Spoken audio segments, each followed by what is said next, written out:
Write an absolute value inequality for which the interval shown is the solution.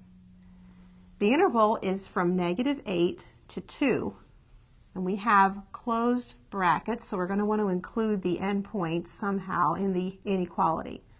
We want an absolute value inequality. Well, let's look at this and see how long this is. This is a 10-unit interval. That's 10 units. And what's the middle of the interval? Well, 5 units up from this side and 5 units down up from this side brings us to -3. That's the center.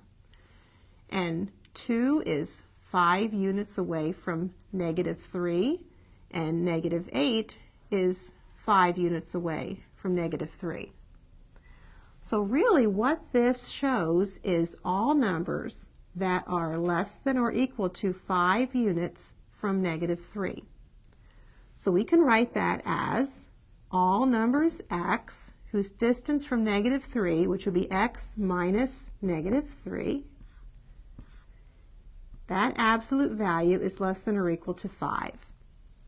We can also write that, simplifying, as the absolute value of x plus 3 is less than or equal to 5.